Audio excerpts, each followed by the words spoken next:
another episode of Touring the AFC South. I am your host, Mike Patton. And on this episode, last episode we talked about the Titans. This episode, we got to go up north, talk about the Colts and their free agency, and of course, get into the draft talk. And I figured none other than Stephen Holder would be the best person to talk to. If you're not familiar, ESPN.com definitely covers the Colts, does a lot of other things as well. Stephen, it is my pleasure to have you on again. Hey, thanks for having me. I appreciate it, Mike. And yeah, man, we got a lot to talk about. Definitely. We're going to get into the Colts and more. But first, of course, the Get It Off Your Chest segment, like I do with every episode. In this episode, I got to be talking about the haters. Now, for those that don't have them, hey, you probably don't know what that is, but I'm going to get into it real quick. Okay, if you looked around the NFL, you see teams that are players that are signing with different teams. Give you an example. Calvin Ridley, he was between, of course, it said the New England Patriots and it was the Jacksonville Jaguars. Then all of a sudden, Tennessee Titans come in, swoop in. He's a Tennessee Titan.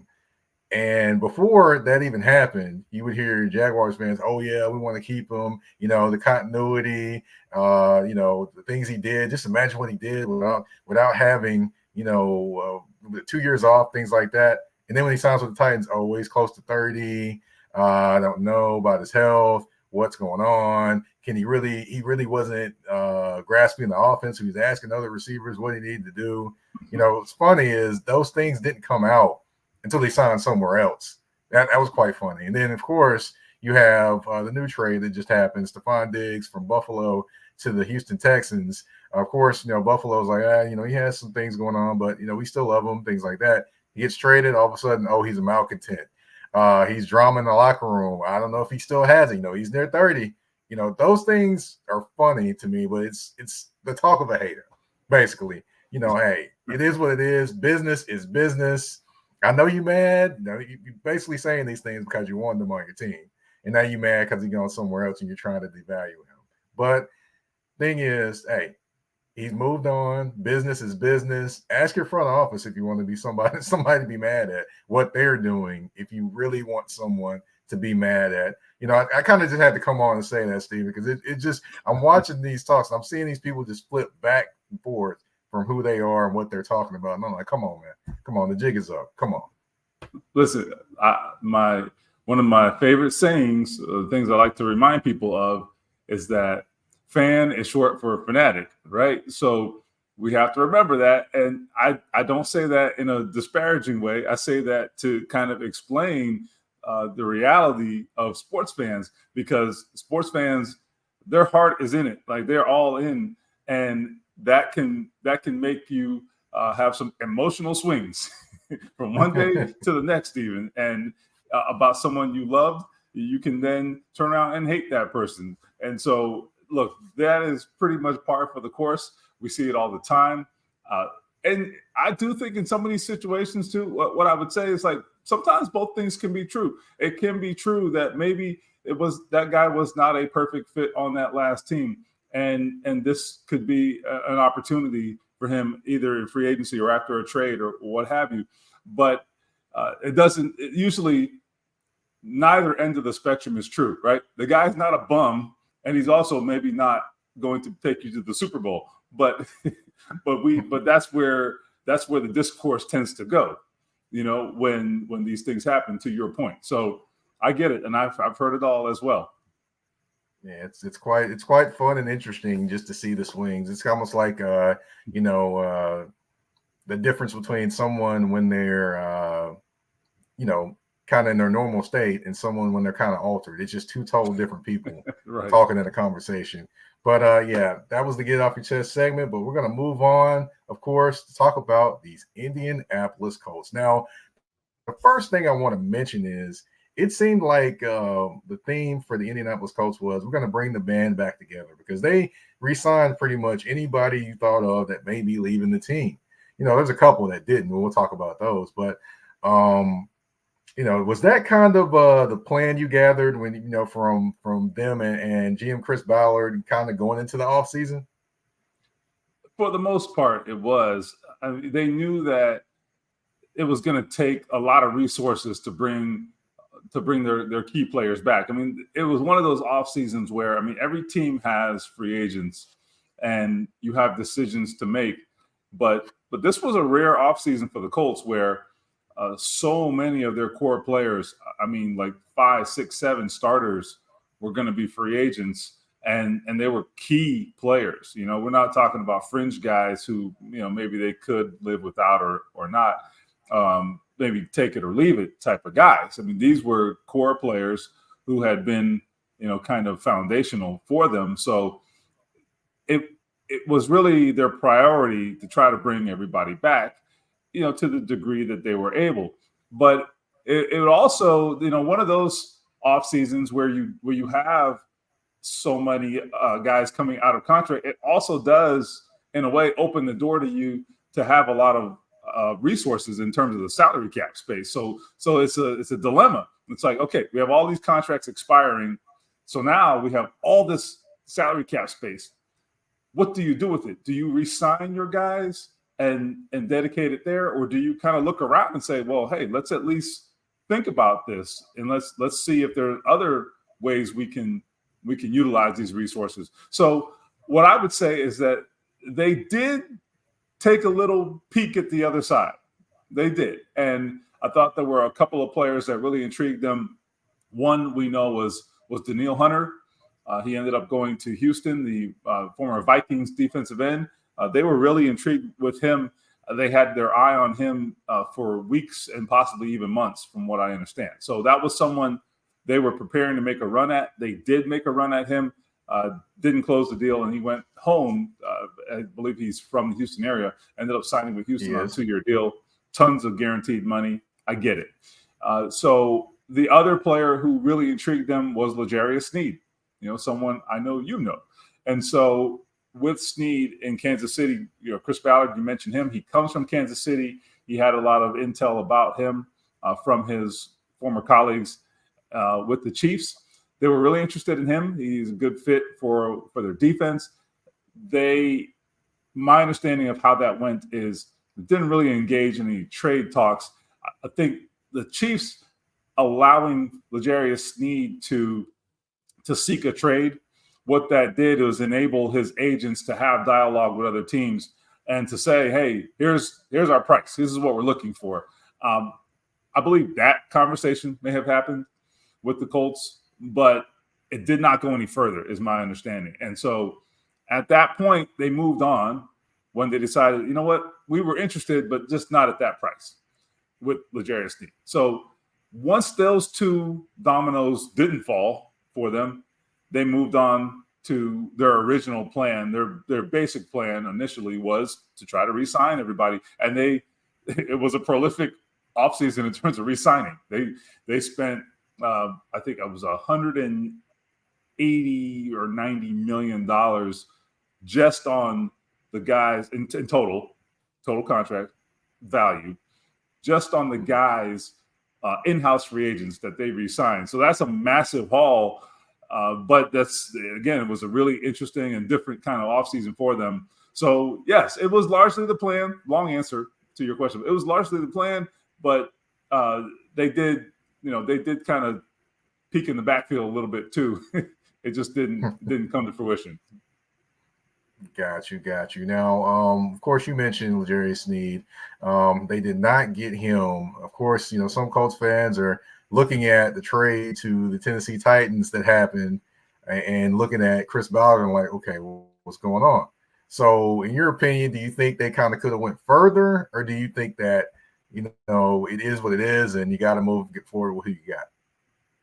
So once they moved forward with re-signing their own players and committing those resources to those guys, I think at that point, the fate of L'Jarius Sneed to the Colts was sealed. Like, that outcome was pretty much locked in, that he was not going to be a Colt. And it was not going to be both scenarios. It was going to be either we sign L'Jarius Sneed and then we cut some corners on our own guys, or we re-sign all our guys, the core guys, and that's our offseason, you know, for the most part, right? There's some other signings like Joe Flacco and what have you, but I'm talking about the big acquisitions. It was going to be either or. It was going to be, if Danielle Hunter comes here, it was going to be at the expense of one or two or three other guys from their in-house crop of free agents. So they had a certain amount of resources that they had sort of agreed to go with this offseason, to commit to the roster this offseason. And they were working, from what I understand, they were working with a finite number, whatever that was. I don't know the number, but whatever the number was, it was a finite number, and they were going to figure out the pieces within that number. So that's kind of how it went. And I think that's probably true for most teams, to be honest. I mean, certain teams structure contracts differently. Certain teams stretch themselves more than others. But ultimately, it's like any business, right? There's a plan, there's a budget, there's an understanding that there are some limitations at some level. The limitations are different for different teams. But anyhow, the Colts governed themselves that way, and that's what they came away with. So we'll see if they made the right choice, I guess, this fall. All right. Yeah, we definitely will. And of course, we're going to talk about the free agents that they did sign in terms of their own free agents that they did sign. A couple that definitely I want to talk to you about. But first, we do have to take a quick commercial break on Touring the AFC South with your host, Mike Patton. EBO Beard Butter and EBO Beard Wash are two of the best beard grooming products for men worldwide. They help promote growth, keep your beard moisturized and soft, and enhance your overall upkeep of your facial hair. And with the new promo code MPAFC10, you can get 10% off all these products. Just go to www.etsy.com/shop/EBO Beard Butter. Again, that's www.etsy.com/shop/EBO Beard Butter. And again, the promo code MPAFC10. Again, MPAFC10, where you can get 10% off any products except for beard boxes. So treat your beard better today by going to get this EBO Beard Butter and EBO Beard Wash.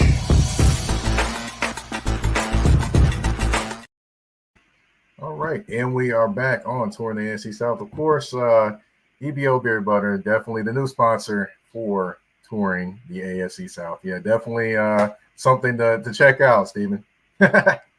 Yeah, I gotta do a better job of growing the beard first, I think. That's what I gotta get doing. I got a poor excuse for a beard right now, so doing the best I can. Hey, at least you ain't got patches, man. You all right. That's why I gotta keep it trimmed, because otherwise. All right. Well, getting back to the Colts, of course, I wanted to talk to you about two key free agents that they did keep. First one is Michael Pittman. Of course, he had a career year last year. I believe over 100 catches, about over 1,300, 1,400 yards receiving. 3 years, $70 million, $46 million guaranteed, if I'm not mistaken. I want to ask, did you think the number would be higher for him, or did you think that was right where he would be? It was in the range I thought it would be. I thought it could have been higher. And in fact, I kind of felt like the Colts did okay on that deal. There was some thought, just talking to people, just speculation, right? There was some talk like maybe it could be 21, maybe it could be 25, and per year, right? And so I think they came in around 23, if I'm not mistaken. So I thought it was in the right range, and I think it certainly put him in the top 10. I think in wide receivers. I'm trying to remember what number he came in at in terms of the rankings in annual salary, but it was I believe 6 or 7. So I thought that was fine. I thought he could get maybe top 5 money potentially, but it worked out. Could he have gotten more on the open market? Perhaps, but he was franchised, which also it's always going to restrict you a little bit, right? A lot, really. And so he was franchised, so he never really could test the market. So that was going to limit, what he could ultimately yield, I guess, annually. So then it became about just making the best possible deal you could make with the Colts, because that was ultimately where he was likely going to end up. Okay, gotcha. So, of course, it's a 3-year deal, but of course, a lot of times you make it to year 2 and they're talking about another extension at that point. So it does kind of, in my opinion, it kind of works out well for him in terms of, there'll be more TV money at that point, so he can get a bigger deal or another deal. So it kind of, even though he may have sacrificed some money here, maybe he has another couple of years like this, because the thing with him is, let me get into it with him. I've talked with Colts fans about this. I have the issue. I don't quite believe he's a number 1 wide receiver. Now, he did show it to me this year. I understand that. But I don't know. I guess I have an issue accepting him as a number 1 wide receiver. He's a very talented receiver. I'm not saying he's not. But just, I don't know. I guess I don't quite embody him in my mind as being the number 1 wide receiver. Am I going a little crazy thinking that?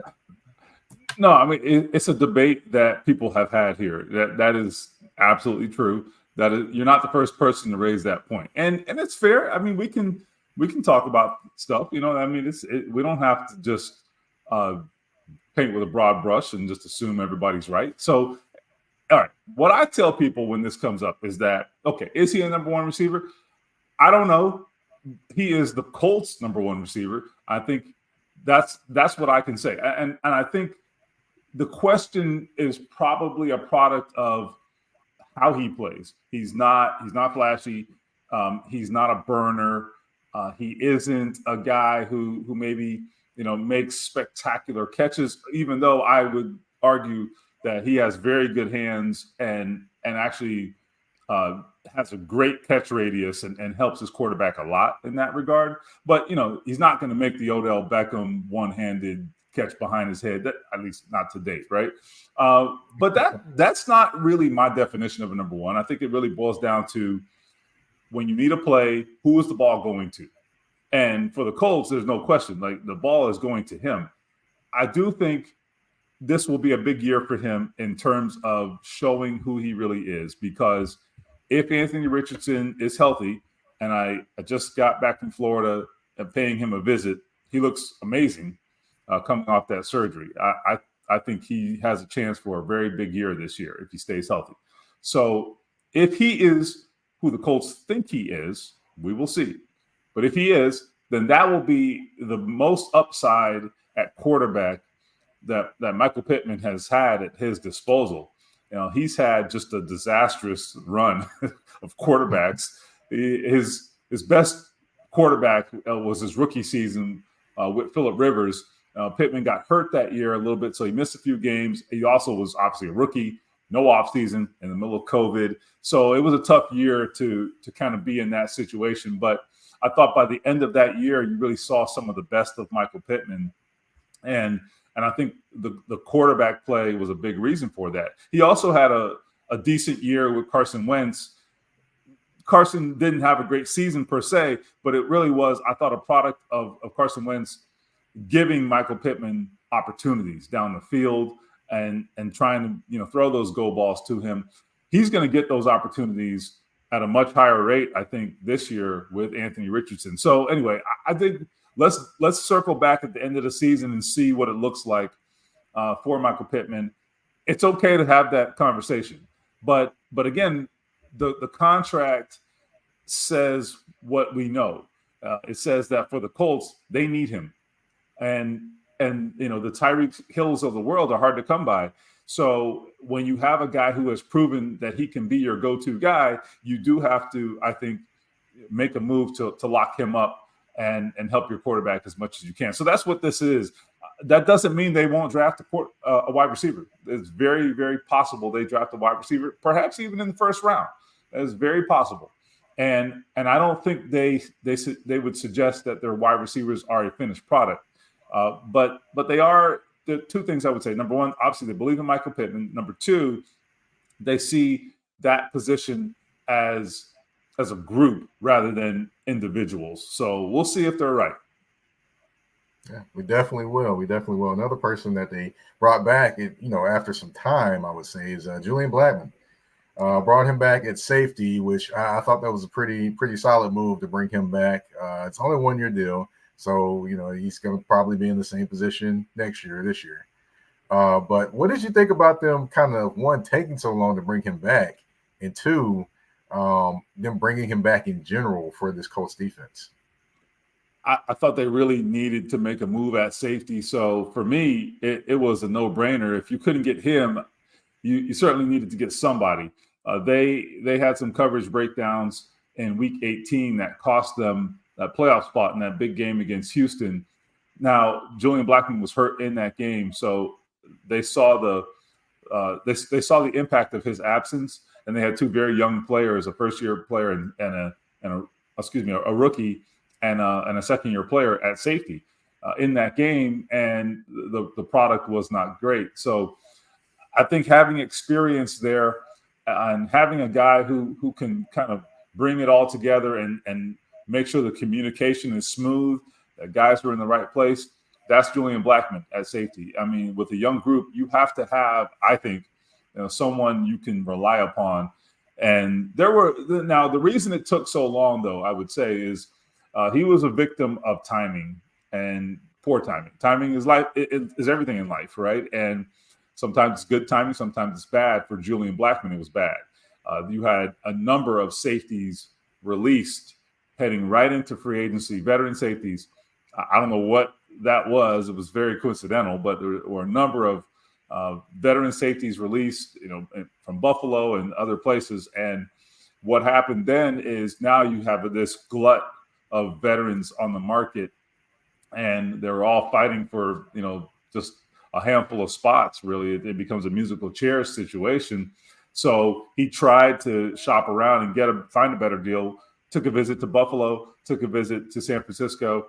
Ultimately, the Colts were able to get him back. He took the 1 year deal because his goal is, look, I'm going to go ball out this year, and then I'll come back next year at 26 or 27, and hopefully get a multi-year deal then. So we wish him the best. We'll see how it goes. Definitely. Of course, I do want to talk about one other person, two other people, but let's see. You replace Gardner Minshew with a Joe Flacco. Now, Gardner Minshew, I've said this, and I don't know if you see it the same way, but I see it this way. When I used to watch him play, he's running around. There's a guy open. He doesn't want to throw it, but there's a guy in front of him getting ready to sack him. So he keep running to him, almost running into the sack, as opposed to going it to the open guy. I mean, just to me, it was kind of frustrating. And I know some Colts fans that are actually just, they feel my pain in terms of watching that. Now you go from him to Joe Flacco, Father Time, I should say, quarterback, in terms of backup quarterback. Do you see that more as do you see it as an upgrade, or do you see it as kind of a little bit of the same, or just kind of hit or miss in terms of that? I think it's TBD, honestly, because I agree with you, right? So Gardner Minshew is an adventure, okay? There's no question about it. Sometimes the pocket is clean, and then he starts scrambling, and you're like, wait, where are you going? The pocket's fine.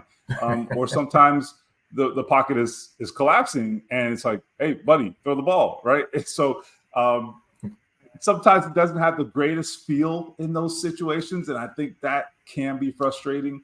He also, I think, acknowledges the limitations of his arm. He doesn't have a huge arm, so he doesn't necessarily make that many attempts to push the ball down the field. And that was something that I think at times weighed on the Colts last year. You have to have big plays in this league, and that's something their coach Shane Steichen has talked about, not in relation to Gardner Minshew, but just in general. He has acknowledged, right? Like we got to produce those big plays to really be a top flight offense. So that being said, he is a guy who played within himself.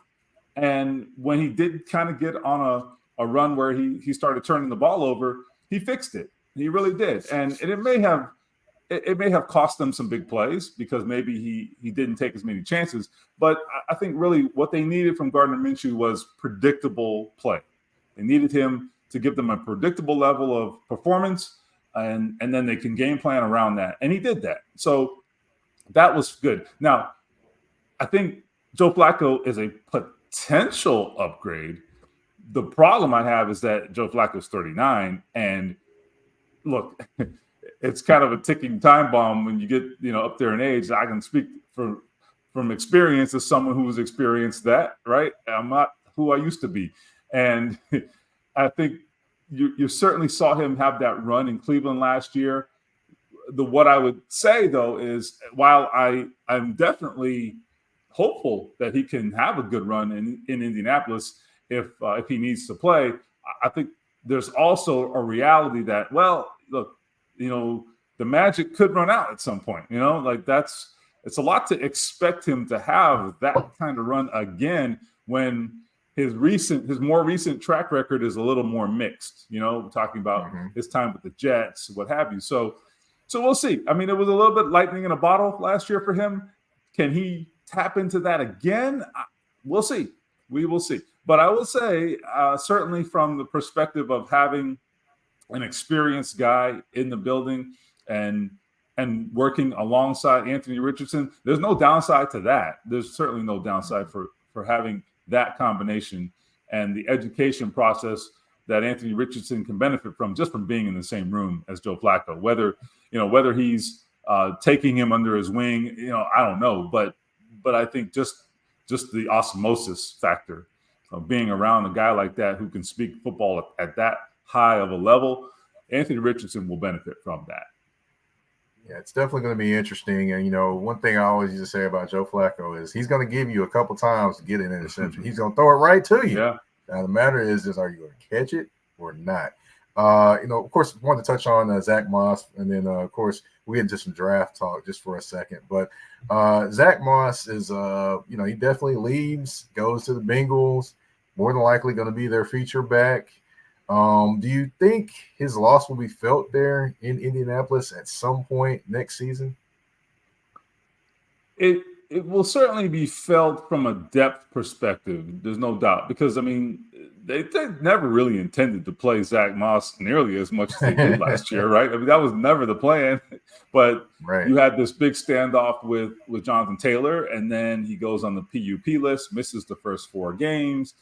He starts off slow, not playing a lot because Zach Moss was rolling by the time he came back. So, and then there was the late season injury for Jonathan Taylor where he had, I believe, a thumb surgery. So he missed a lot of time. And so the good thing is that he is going into the offseason without an injury.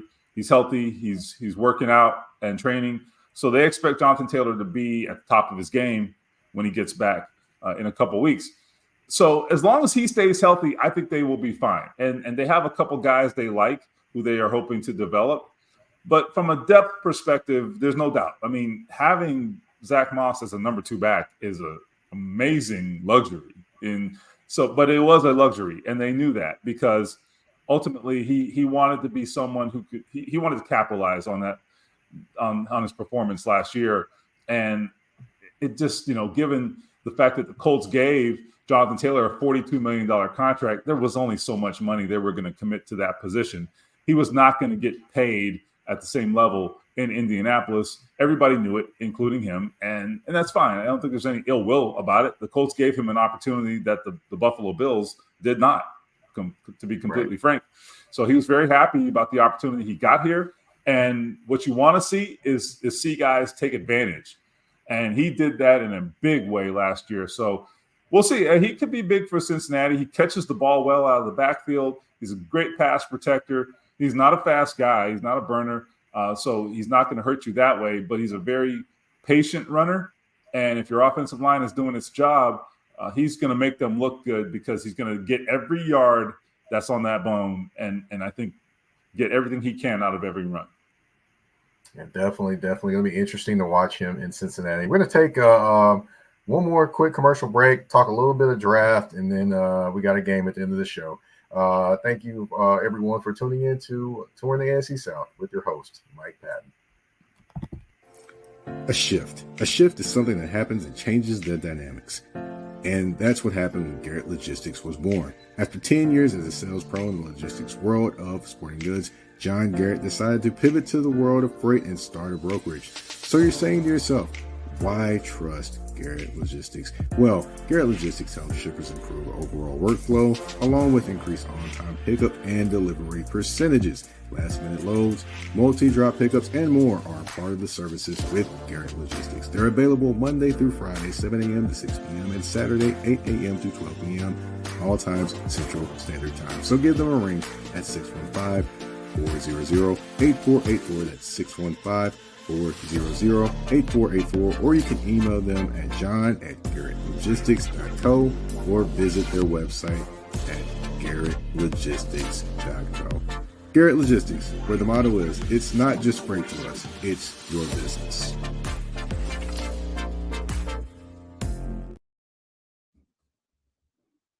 All right, and we are back with Stephen Holder, ESPN.com, covers the Colts and does so much more than that. Of course, definitely does his thing when it comes to, laying down the words and everything as well. But I wanted to get into the draft. Now, the Colts are at 15th in the draft. And, of course, I've seen some mock drafts that have them picking Byron Murphy out of Texas, and I've seen some other mock drafts and, some other different selections. But to me, I look at this team and I look at a particular player that plays in the Southeastern Conference, and if he slides to them, would fit perfectly. His name, Brock Bowers. Now, has that name been talked about in Indianapolis in terms of being a potential pick at 15 for them? Well, the fans are definitely talking about him. That's for sure. Look, I think he would be a great fit here. They have an offense that really utilizes the tight end in multiple ways. They also do have quite a few capable players in their tight end room. What they don't have is a dominant tight end, and I think that's where there maybe is a void. They have Jelani Woods, who's coming off really a wasted season, a lost season, unfortunately, just with consistent hamstring injuries last year. He is, I think, the highest upside player they have at that position. We just don't know enough about him yet, and it's a shame because I think had he been able to play last year with Shane Steichen in this offense, we would have learned, I thought, a lot about him. So he's starting from a much further. He's starting much further back than they wanted him to coming into 2024, unfortunately.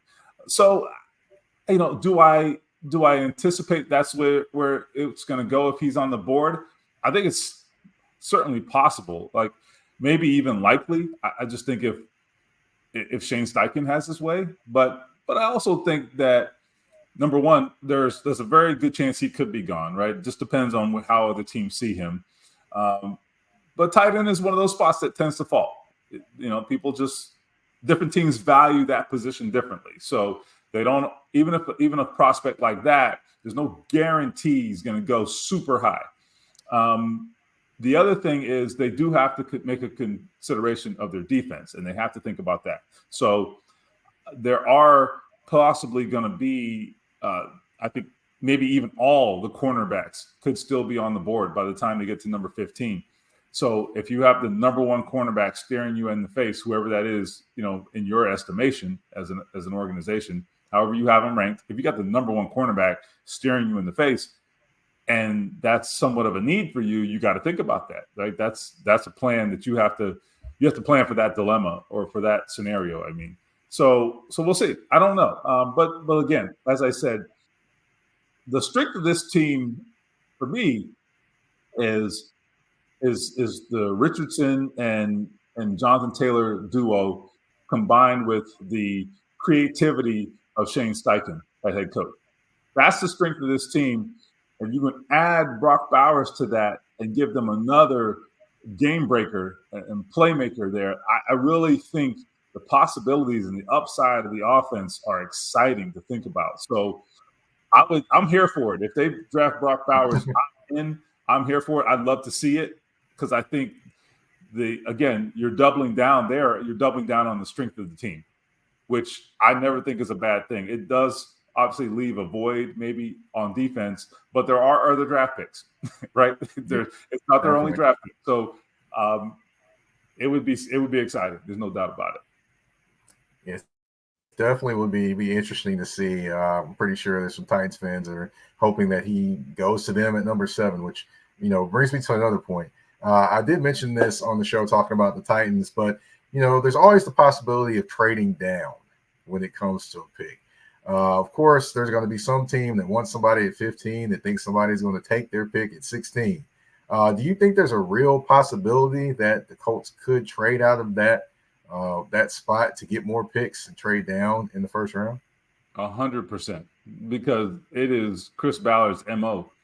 He has done that more than anything else he's done in the draft. He has had some trade ups, but they have generally come in the middle rounds, for the most part.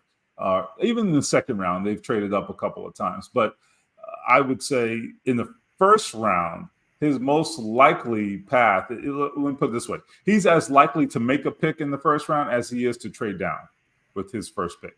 Like, the odds are like almost equal that he could do either thing. I'm serious. Like, I mean, he has traded down in the first round in 7 drafts. I think he has traded down 3 times in 7 drafts with their first pick. So that is compelling evidence. And the big thing here is, even though, look, I get it, there will be some tantalizing players available at number 15. This is a good draft from all indications. I mean, I don't know, but that's the impression that people have, people smarter than me. And one thing, but even that being said, like, the good thing for them is they've had their quarterback. They have some depth on their team in key places. They have some weaknesses too, but every team does. So what I'm saying is, I don't think there's like this overwhelming need, like we got to get a guy at 15, like a specific guy, like that's make or break for us. And look, I mean, they could play the long game. There's no doubt about that. And if you do like the depth of this draft, well, then you want more picks in it, right? And the way to accomplish that is to trade down. So I'm not predicting it, but all I'm saying is don't be surprised, because that's what the man does. And this is a scenario where the environment for trading down in the organization actually makes some sense for them. So I totally, I don't want to say I'm expecting it, but I'm looking for it on draft night for sure. Okay. And the last one on the draft, of course, you mentioned the cornerback position. I would say, to me, the linebacker position, you may look at that a little more as well, potentially, and maybe a safety. Are there any positions that you're thinking of that maybe they need to take a look at in this draft, kind of hone in on?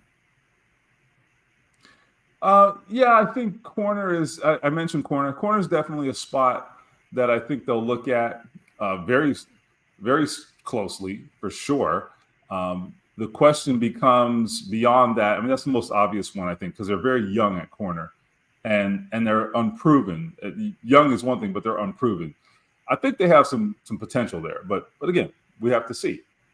The other thing I would say is the Danielle Hunter pursuit is interesting to me. And I think you have to take that knowledge into the draft, knowing that they did chase him. Why are they chasing a big-time edge rusher? What does that mean? And what does it say about how they feel about their current edge rushers? I think they like their edge rushers, and they have several that are productive. But it might be a long-term situation. They might be thinking about the long-term. Kwity Paye, a former first-round pick for them, he's coming up on the 5th-year option decision. Are they going to extend that or exercise that option? Do they have doubts there? I don't know. But it's certainly, again, the Danielle Hunter pursuit raises some questions for me. They've drafted a lot of edge rushers over the years. And so I think for them, that's always in play. The other thing I'd say is, wide receiver. It's not the number one need, but they, we'll see. I think if there's a big explosive receiver that makes sense for them, that's the profile that I think that they're looking for. They've got their small slot guy. Josh Downs is a perfect slot receiver.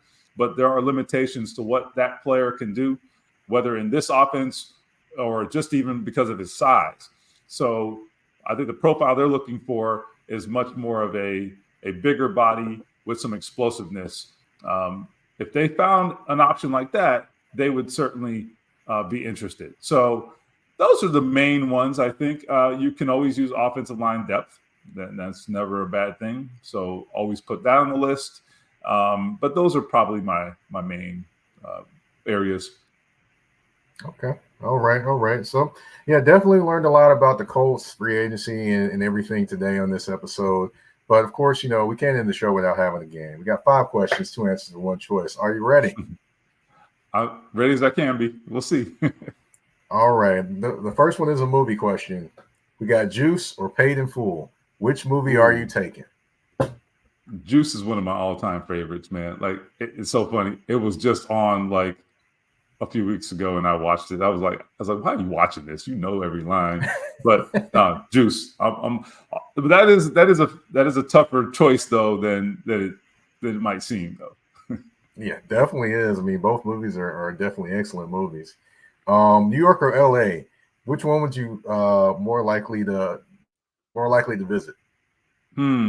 I love both.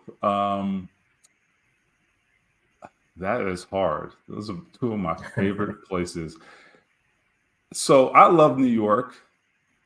I spent a large part of my childhood in Brooklyn. My grandparents lived there. But I would say there's a vibe in LA that is unmatched, and it's just something about it. You know what I mean? It's just a really a vibe that you just can't duplicate anywhere else. There's a vibe in New York too, and I love that. Like, I love riding the subway and I like even the griminess of New York. Like, I'm fine with it. I get why some people hate New York. That is fine. I get it, but it's just been a way of life. For me, I accept that way of life. I understand it, but LA is different, man. I love LA.